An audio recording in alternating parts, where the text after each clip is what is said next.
All eyes are on when the high-level talks between North Korea and the U.S. will take place after it was abruptly canceled earlier this month. The timing of the next summit between the leaders of both sides hinges on this meeting. Washington has been sending signals to bring the regime back to the negotiating table. Hee-jun gets us up to speed with the developments.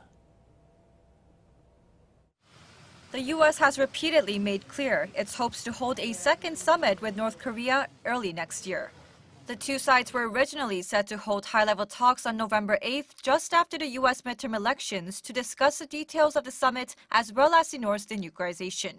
But it was postponed at Pyongyang's request, citing a lack of preparations. Numerous reports, quoting diplomatic sources, say Washington has been pushing to meet in New York early next week, taking into account President Donald Trump and Secretary of State Mike Pompeo's departure for the G20 summit on the 30th.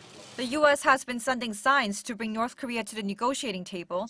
It has expressed support for the joint study of the Inter-Korean Railway project, which requires a workaround to sanctions on the North. Defense Secretary James Mattis also recently announced plans to scale down the South Korea-U.S. joint military exercise, Full Eagle, scheduled for next spring. Should the North return to the nuclear talks, it would have to face the demands of an inventory of its nuclear capabilities and the shutdown of its key nuclear facilities, which the regime has been putting off until the sanctions are lifted. But the ball is now in North Korea's courts. It's unclear when it will respond to Washington's invitation, but time is running short to prepare for the next North Korea-U.S. summit.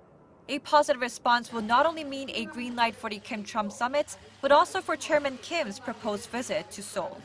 Hee-jun, Arirang News.